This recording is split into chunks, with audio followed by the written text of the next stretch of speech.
Clickbait. This is something we all fall victim to, and I just did earlier today. I saw a video with Faze Sensei's face on it titled Responding to AnEsonGib. This is from The Breakdown, a channel with Wade and Faze Sensei. So I'm interested to see what happened and what he has to say. Let's check it out. Hey, what's good, everybody? Sorry to interrupt, but thank you so much for clicking on the video. If you could do us a favor and hit that subscribe button so you don't miss out on any videos or giveaways in the near future. And don't forget to leave a like if you like the video and comment your thoughts down below. Thank you so much for your support. Bro, I am ready. You ready for this? I am on freaking demon mode. Okay, I got the good. red Demon face mode. logo. Oh, What the dang, fuck happened? dang. Look at the way we came ready. Is that Nutella? What Look at the happened? snacks. Was that Did I Nutella miss that something? I just saw? They have the Faze Land. Yes, did I it was. miss? It was the Faze Clan Ghost. I said, oh, I gotta cop that. Facts. I got freaking Yoo-hoo out here. Oh my God, he's on savage mode. And I got the Nutter Butters to dip in the Nutella if I'm feeling really crazy. He brought out the With the elementary Reese's. school I'm ready for lunch all that your the mom videos packed. tonight. Come up with this Bro, shit. I am on like. He's right a now, fucking. dude. He's Nutter a Butter's carnival on man, just fire, pulling though. shit out the fucking I bag. got the shirt on. I'm on that influencer boxing. I'm smoking You're that on smoke. influencer boxing pack, bro. You're on That smoke. loud. I've got my LaCroix, so. Okay. In other words, I'm trying to get bubbly, Sensei, Yes, because I just got some water. you and I have been called out, mostly me, but you were called involved in the out? back end of this, kind of like I am in the back. For what? Never mind. Whoa, hey. It's the back room of the massage parlors. But Sensei, did you by chance get to look on Twitter? Somebody was roasting our take on the potential matchup of Jarvis versus Gib in the Kingpin semifinals. Did you get any chance to look at this? No, I only briefly was like, I heard from you. I didn't watch that video, by the way, so I don't know what they How did I said. get involved What'd they with say? the Gib thing? I'm like, I'm How gonna it wait, goes. Did they Wait say till Jarvis would beat him or something and people got and then mad? we're gonna talk about it. I'm bringing all the smoke today, so I'm excited for this. All right, so let's just watch this. So a clip, which you all, as anybody knows, anytime we get clipped, it's usually out of context. But somebody, I'm not even gonna Fupa YouTube boxing. Or no, Fuma. Bro. He said Fupa. Oh my So should I god. Google? He did not Don't. just say Kids, Fupa. please don't. Please don't. Fuma YouTube boxing said Gib literally lives in the pocket. Just ask Faze Sensei with the skull. Responding to our video where we say this, which is in negative 1080p, but here we go. Again, when you How throw do that, you think Gib approaches this fight? Do you think it's he's tough, man. I don't know. outside or do you think he meets him in the middle? If he meets him in the middle, I don't know if it goes well for him. Yeah. Again, when you How do throw, that was it. So the context around Hey, that argument was it? was Yeah. That was a small watching the way that Gib throws or has thrown in the Austin McBroom fight. There have been times in the middle of the exchanges, not necessarily with Austin hurting him, but him going to overhand shots, right? Yeah. In exchanges, being able to throw the overhands. And that sometimes is based off what Austin also threw and how Austin elongated and came forward and stumbled over his punches and Gib, boom, overhand right, left hook. Boom. Good shots, all good shots. Step back threes. What I was wondering, or I guess pontificating, if you will, Pontificate. come on now, don't about even the know what Jarvis that word fight was that means. Jarvis, in the pocket with Tom Zanetti, was not afraid to throw straight punches and was pretty keen on staying in the pocket with Tom Zanetti, where Gib, I think, and this is actually a compliment to Gib, is a smart enough fighter to not just stand in range anymore like he used to in fights where he would bury his head in fool's chests and just walk forward, eating whatever to get there. He doesn't do that anymore. He fights behind his jab. Right. And obviously the shot there That's at you correct. was just ask Faze Sensei. Well, I responded for you, Sensei. Whoa, just ask Faze Sensei. What they saying? What does that mean? You know, they're trying to say that go back and watch the spar with you and Gib and They want to talk about the spar? Well, hold on. Let's get it. All right, so this is where I'm gonna have to intervene a little bit and give my thoughts for a second. Why do people? This is the only problem that we're gonna have with the influencer boxing scene.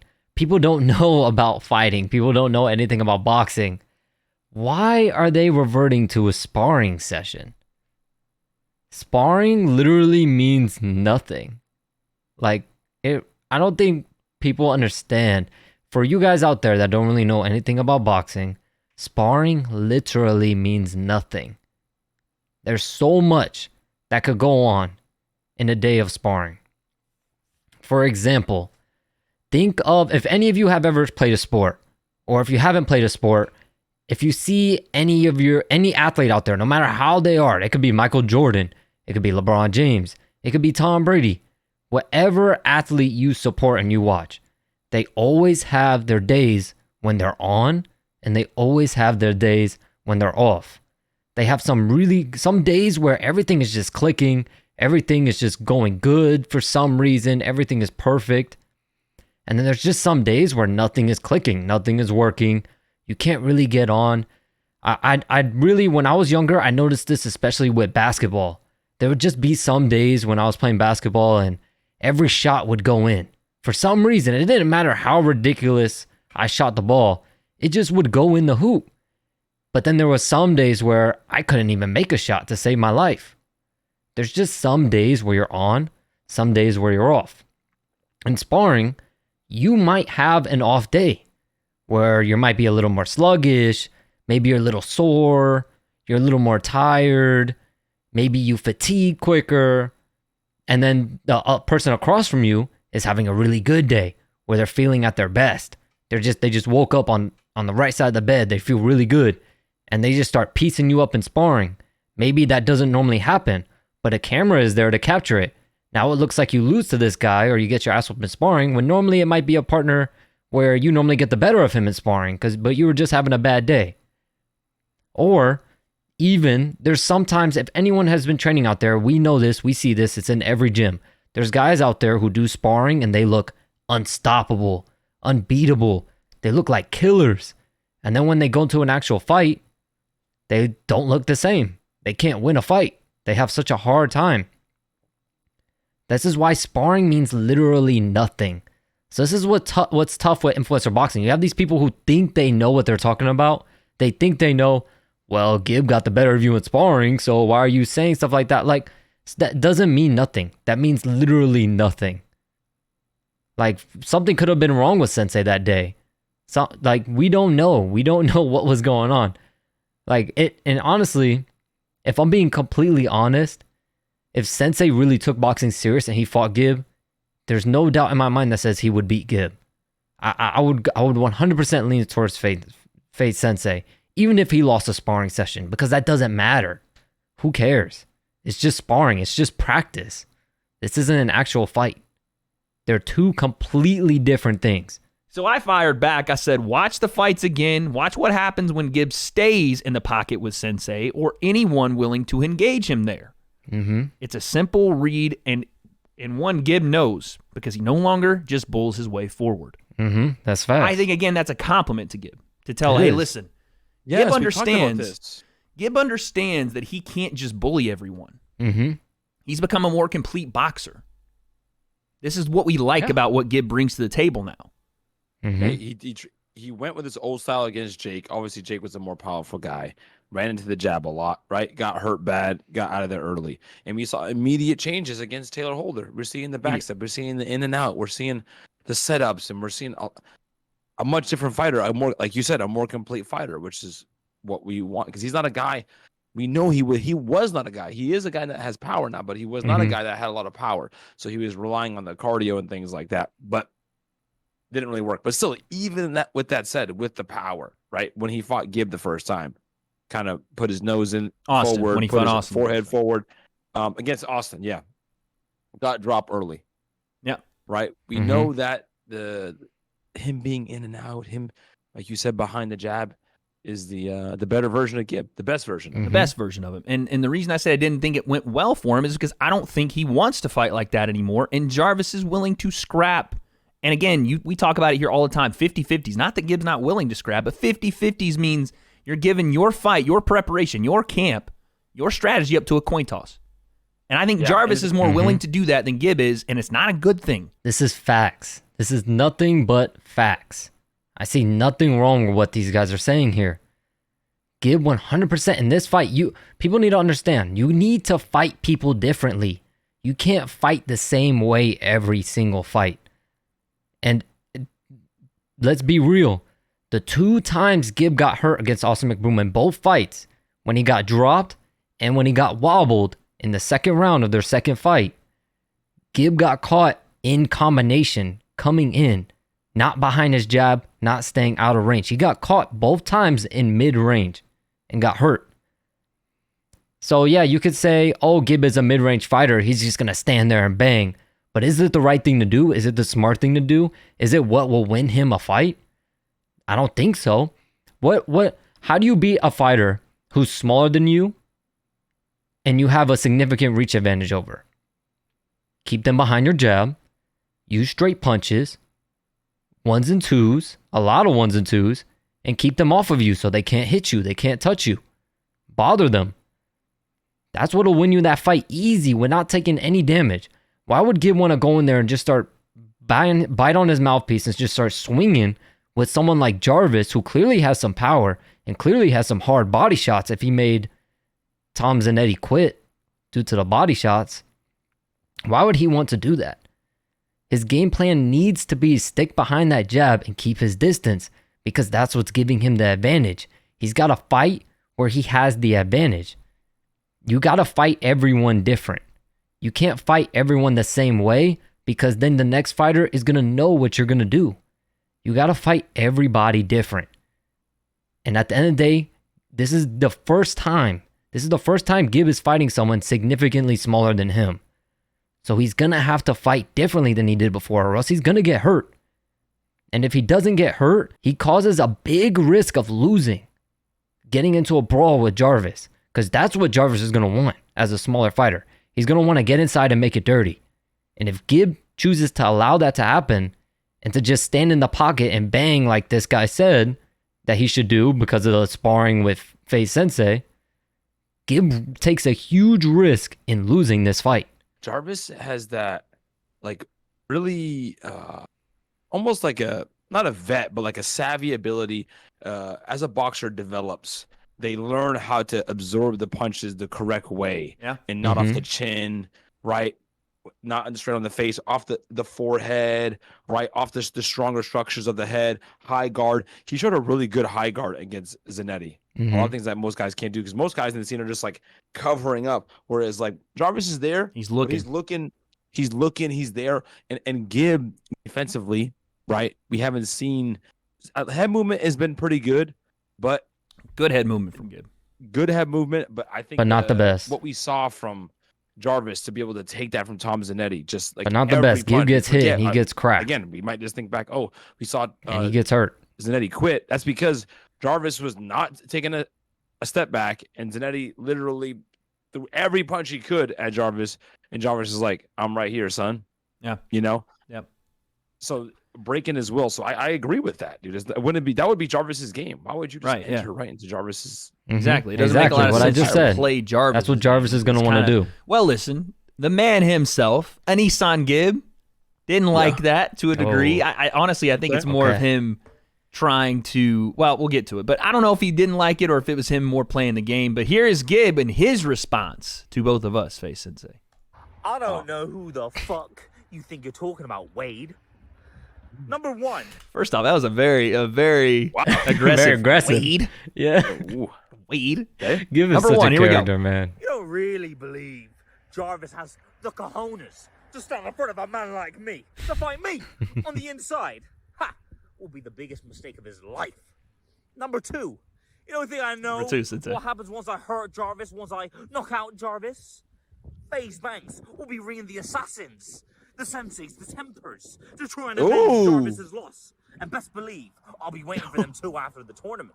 Okay. And number three, both of our opponents quit. Go look at his opponent, smiling and waving to his corner. Me? My opponent was screaming. I mean, the man screaming the ring. So best believe, I'm bringing in that word. Screaming. I don't know. There it is, Austin, man. Austin was screaming. Austin was screaming. No, The fake it's not ankle. funny. Austin The was fake hurt. ankle injury. No, he was I not will hurt. say still, like, Zanetti. He was not hurt. This man literally, Jarvis made this man quit. He had nothing left. He had nothing. You know what I mean? Mm-hmm. And granted, So, Zanetti We had saw the video. deviated Austin did septum, not and you have hurt to his give foot, credence ankle, there. But whatever Of the hell course, it was. of course. What this is what I said to this. I was like, I like this. And people are like, no, you got cooked. You know, try to kiss ass. I'm like, no, this is good. This is what I It is like. good. See, people don't understand, right? This is the part of the game. This is the crap talk. This is the part of the game. This is what KSI was talking about. This is when he was saying, like, these influencers, they need to keep up the entertainment. Gib doing that isn't really a diss. It's not gonna, like, it's not a personal attack on Wade. He understands that this is the influencer boxing scene. Their video and them talking about him gives him a chance to respond and put something out there that'll get views and something entertaining and funny and goofy, and he gets to go into character. And you just saw it there. He had an excuse to go into character, say a little thing here or there, make people laugh, make people like it. It's not a personal attack. This is the entertainment business. We're in entertainment and we need to entertain. And Gib understands that. Some words there for us. He doesn't think that Jarvis has the cojones to stand in range with him. I do. Listen, I got to disagree, man, because he had the cojones to stand right there with Tom. And Tom is a big man, and he was throwing. Listen, Jarvis not only has the cojones, he's also, even if he shouldn't do it. To a fault, yeah. He is delusional enough to do it to Floyd Mayweather. Yeah, bro. Bro, he was getting jabbed, Diced. and cooked. And he's still Slice. coming forward. He's like, wipe Mhm. it off. It was, I'm going to go right back in there. bro, it was a night at Waffle House, and I'm ordering for everyone because Jarvis was getting chunked, diced, capped, smothered, and covered by Floyd Mayweather. And he was like, hey, can we go again? Yeah. Now, listen, So, I think a lot of people are looking at the way we talk about Jarvis and being like, man, y'all are overhyping him, da-da-da. We just see a guy that truly is, like we've said about Gib, especially early on, to a fault, delusional enough to stand in front of people, and a little bit better guard than Gib had when he started, so fair play to Jarvis there. But I don't necessarily think it's the right call for Jarvis either. It's just something I know he's going to do, where I know and Gib is smart enough to not do delusional it. may not be the right word. It's delusional in a good way. Because, like, Yeah, of fighters, course. I wish I was more, like, I'm delusional, and you know this because we just play basketball. Yeah. I'm delusional as a shooter. Yep. And that makes me a very good shooter. Dangerous. Because you'd be like, Mhm. you ain't pulling it from there. And he'll pull that motherfucker. If you want to fight, if you want to be a fighter, you have to be delusional in a way. At the end of the day, you got to be a nobody that no one knows, no one cares about, and still think, I could beat anybody. Look at Andy Ruiz. He beat Anthony Joshua when nobody, except for probably friends, family, and coaches and training partners, thought that he had a shot of winning that fight. Nobody thought he had a shot. He did, though, because he was a little bit delusional. But it's that delusion is what helps drive you in these. If you just think, yeah, I'm going to go fight this guy, or if Andy Ruiz thought, yeah, I'm going to go fight Anthony Joshua, but he's way better than me, so I'm probably going to lose. It is what it is. At least I'm going to get paid for it. At least I'm going to get a nice check. He wouldn't have won that fight. But it's that delusion of thinking, no, I'm better than this guy. I don't care what anyone else say. I don't care. I don't care how much more skilled he is than me. I don't care if he's beat all the better opponents than me. I don't care if he's beat guys that have beaten me. I'm still going to go out there and I'm going to win. It's that delusion is what can drive you and help you. So you got to be a little bit delusional as a fighter. No matter how good you are, no matter how great you are, you got to be somewhat delusional. You got to see yourself. Like Mike Tyson said, in his ring walk, when he entered the ring, he thought of himself as a god. If that ain't delusional, I don't know what is. And that's just how you have to think as a fighter. That's just the mindset you have to have if you want to be successful. So that's going to be it for me. I didn't want to show their whole video. I only want to react to it half. If you want to see the whole video, I'll leave it linked down below, the full video, if you want to go check that out. And I appreciate you guys for watching with me.